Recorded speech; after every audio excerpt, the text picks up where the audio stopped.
বাচ্চারা সবজি খাইতেও চায় না, আবার দেখবেন ঝাল খাইতেও চায় না, একদমই পছন্দ করে না। ওদের সামনে যদি কোনো চিকেন ফ্রাই ট্রাই, মাছ ফ্রাই এগুলো হয় তাহলে তো কোনো কথা নাই। কিন্তু আমি দারুণ একটা টেকনিকে মানে সবজি সব কিছু মিলাই একটা পুষ্টিকর খাবার, আবার মজা করেও খাবে এমন একটা রেসিপি নিয়ে আসতে যেতেছি। এর জন্য আমার চাঁদের টিকা মানে কয়েকটা পুঁইশাক পাতা আমার দরকার হবে, একদম বেশি না, অল্প কয়েকটা পুঁইশাক পাতা হইলেই চলবে।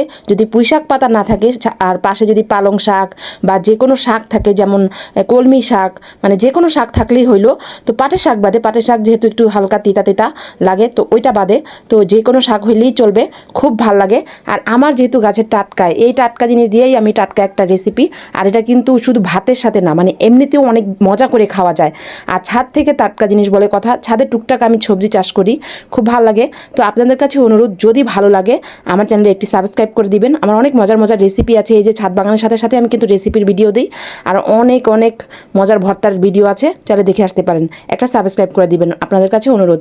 তো এইদিকে যে আমার ক্যামেরাম্যান, তাকে আমি বলছিলাম যে একটু এই যে করলাগুলো দেখাতে। এখানে কিন্তু করলা হয়েছে গাছে, মানে ডালিম গাছের যে মাটি আছে না, সেখানে করলা গাছ হয়েছিল, সেখান থেকে ছোটো ছোটো করলা হয়েছে। তো করলাগুলো একটু হালকা হলুদ হয়ে যায়, অনেক গরম পড়ছে যেহেতু। আর কিছু কিছু করলা আছে অনেক ভালো, কাঁচামরিচ দুই একটা পেকেছে, সেগুলো এনে নিলাম, সেগুলো আমি দিয়ে দিব। তো এইদিকে কিন্তু আজকে একদম সব কিছু ভাজা ভাজা, যেহেতু অনেক গরম পড়ছে, এই গরমে ভাজা ভাজা হইলে আর কি লাগে বলেন। আর আজকে তরকারি কোনো কিছু মাছ টাছ মাংস কিছু না, আমার কাছে একদম অসহ্য লাগে এখন এই গরমে, মানে অস্বস্তি লাগতে লাগতে। তো ভাবলাম যে একটু আনকমন কিছু করি। আর আমি যে রেসিপিটা করব সেই রেসিপিটা কিন্তু অবশ্যই একবার ট্রাই করে দেখবেন, ভালো লাগে একটা লাইক দিয়ে অবশ্যই কমেন্ট করে জানাবেন কেমন হয়েছে, একটা সাবস্ক্রাইব করে দিবেন। তো এখানে কিন্তু ওগুলো আলাদা, ওগুলো কিন্তু আমার রেসিপির না, বেগুন আর ওই যে আমি যে আলুটা কেটেছি না সেটা। তো পেঁয়াজগুলো কুচি কুচি করে নিয়েছি, এই যে আমি যে পোশাকগুলো একেবারে মিহিও না আবার মোটাও না, হালকা কুচি করে কেটে নিচ্ছি। তো সমস্যা নাই, পরে নেক্সট অবশ্যই পুরো ভিডিও দেখবেন, তাহলেই বুঝতে পারবেন কি করব। তো আলুগুলো একদম চিকন চিকন করে, আলু একটু মিহি চিকন করে কেটে নিতে হবে। তারপর আমি ফ্লোরে বসে পড়েছি, এত গরম লাগতেছিল যে ভাবলাম যে নিচে ফ্লোরে বসেই কাটাকাটি করলে একটু ভালো লাগবে। আর আমাদের বাঙালিদের বলে কথা, একটু আরামায়েশে করে কোনো কাজ না করলে ভালোই লাগে না, তাই না? তো এইদিকে কিন্তু এই তো আমি এখন যে এই যে পিলারটা নিয়েছিলাম সেটা রেখে দিলাম, সেটা দিয়ে আলুটা ছিলতে একটু বেশি তাড়াতাড়ি সময় লাগে। তো ডিমগুলো নিয়ে নিচ্ছি, এগুলো কিন্তু একেবারে খাঁটি, মানে মুরগির পাড়া ডিম, যেখান থেকে মানে মুরগি বিজনেস করে সেখান থেকে নিয়ে এসেছে।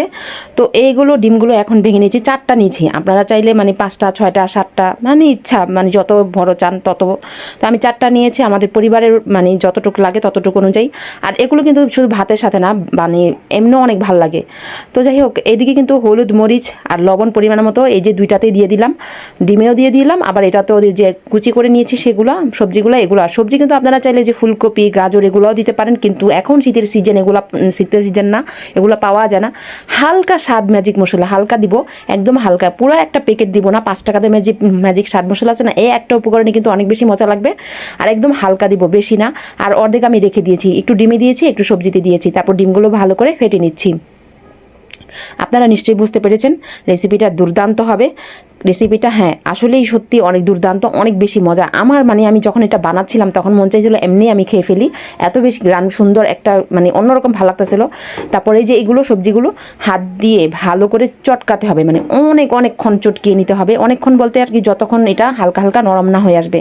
ভালো করে চটকালে কি, এটা যেহেতু আমরা ডিমের সাথে ভাজবো সেহেতু কিন্তু এটা মানে সুন্দর একটা মচমচে হবে এবং সেদ্ধ হবে, অনেক ভালো লাগবে।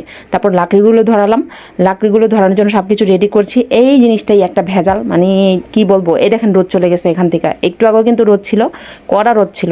তো চুলাটা ধরাচ্ছি, কিন্তু ভাবসা যে গরমটা সেটা কিন্তু একদমই কমছে না। তো যাই হোক আলহামদুলিল্লাহ, আমি তো ভিডিও কমপ্লিট করতে পারি, এখানে রান্না কমপ্লিট করতে পারি, এটাই তো অনেক কিছু। তারপর আমি সব কিছু মানে ঢেকে দিই। তো আমি শেষে ভাতও খাবো, এটা দিয়ে ভাবছিলাম যে কখন ভাত খাবো, ক্ষুধা লেগে গেছে, মানে কাজ করতে করতে খিদা লেগে গেছে, কিন্তু না, গোসল নামাজের আগে তো ভাত খাওয়াই যাবে না। তারপর চুলাটা সুন্দর মতো ধরাচ্ছিলাম। এই যে দেখেন চুলাটা ধরলেই আমার একটু শান্তি লাগে, মানে এটা আপনাদের আমি বলে বোঝাতে পারবো না, যেহেতু মাটির চুলা। দেখেন আবার রোদ উঠে গেছে, এই তো মেঘ ছিল, এই তো রোদ উঠে গেছে। যাই হোক আমার ভালো লাগে, রোদ মিষ্টি সব কিছুর খেলায় কিন্তু খোলা আকাশের নিচে তো ভালো লাগে। তারপর পরিমাণ মতো তেল দিয়ে এখন আমি যে সবজি যে আমি হাত দিয়ে চটকিয়ে নিলাম সেগুলো, কাঁচামরিচ কুচিটা কিন্তু একটু বেশি দিবেন, মানে যাতে ওরা ঝাল খাওয়ার অভ্যাসটাও করতে পারে। কাঁচামরিচ কুচিটার কথা আমি ভুলে গেছি বলতে। তো এখানে সব কিছু আমি একটু ছড়িয়ে ছড়িয়ে দিচ্ছি, ভালো করে সমান করে দিচ্ছি। তারপর এখন আমি আগুনটা একটু ভালো করে আগুনটা একটু রং তামাশা শুরু করছিল। তো ভাবলাম একটু কাগজ দিয়ে ধরাই ভালো করে।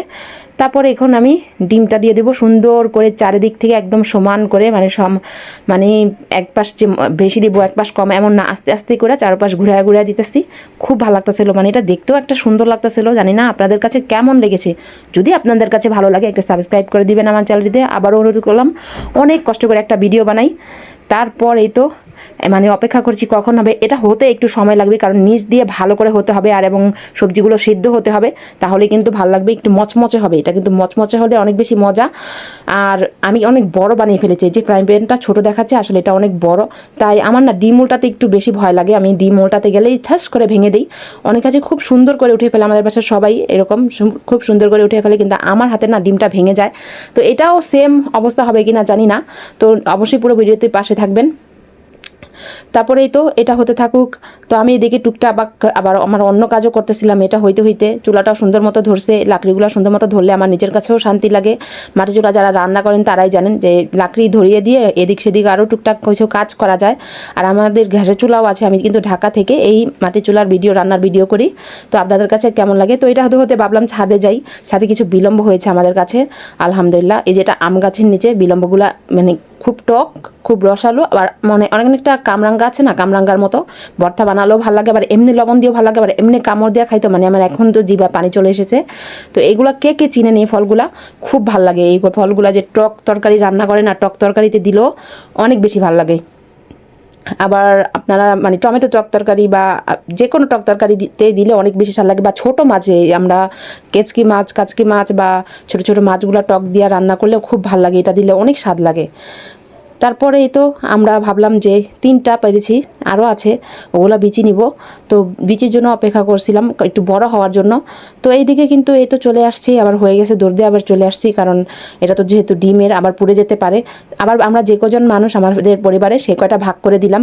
আমার ডিম উল্টাতে একটু ভয় লাগে, আপনারা চাইলে পুরোটা একবারে উল্টাতে দিতে পারেন, কিন্তু আমার প্রত্যেকবার ডিম উল্টাতে গেলে আমি ভেঙে ফেলি, তাই আমি এভাবে উল্টা দিলাম। আপনারা চাইলে পুরোটা একটা আস্ত উল্টা দিতে পারেন, খুব ভালো লাগে। তো আমারটা দেখেন এই যে মচমচো হয়ে গেছে, অনেক সুন্দর একটা মানে কি বলবো, এত সুন্দর হয়েছে। আমি কিন্তু একটু খাইছিও, মানে মাঝখান থেকে ছোটো যেহেতু একটু টুকরা আসছিলো সেখান থেকে একটু খাইয়া নিছি। গরম গরম এত ভালো লাগছিল, ঠান্ডাও ভাল লাগে।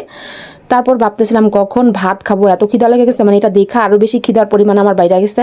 তো তাড়াতাড়ি করে সব কিছু এটা হওয়া মাত্রই আমি এখানে গুছিয়ে টুছিয়ে চলে গেছি, লাকড়িগুলো সরাইয়া দিছি আর ঝাড়ু দিয়ে এগুলো সব পরিষ্কার করছি। দেখেন কয়লার ছাইগুলো উঠতেছে চুলার উপরে, যেগুলো রান্না করার সময় উঠছিল সেগুলো আছে, সেগুলো একটু ঝাড়ু টাড়ু দিয়ে, এই যে আমার আশেপাশে জিনিসও নষ্ট হয়ে যায়, এগুলো আমার 2-1 দিন পরপরই মুছতে হয়। এই জন্য মাটির চুলার রান্না বলে কথা, নষ্ট তো হবেই, তো কিছু করার নাই। এই যে ঝাড়ু টাড়ু দিয়ে মুছাটে চাই এরকম ঠিক রাখতে হয়। আর বৃষ্টি আসলে একটু কষ্ট কম হয়, এই জায়গাটা পরিষ্কার হয়ে যায়, সব কিছু ঢেকে দেওয়ার পর এই যে নিচের ফ্লোরটা এটা একদম চকচকে হয়ে যায়, তখন অনেক ভালো লাগে। তারপর এই তো এখন আমি চলে যাব গোসল করতে, নামাজ পড়তে আইসাই এখন আবার এই যে আমি ভাত খাইতে বসে গেছি, গরম গরম ভাত নিছি। আর এই যে সাথে শুকনা মরিচ, লাল শুকনা মরিচ টাইলা মানে নিছি, বেগুন ভাজা, আলু ভাজা, ওফ কি লেভেলের যে মজার একটা খাবার। আপনাদের কাছে কেমন লাগে এমন খাবার? মানে এরকম খাবার কিন্তু গরমের সময় অনেক বেশি ভালো লাগে। তো সবাই ভালো থাকবেন, সুস্থ থাকবেন, সামনের পথে পাশে থাকবেন। আল্লাহ হাফেজ।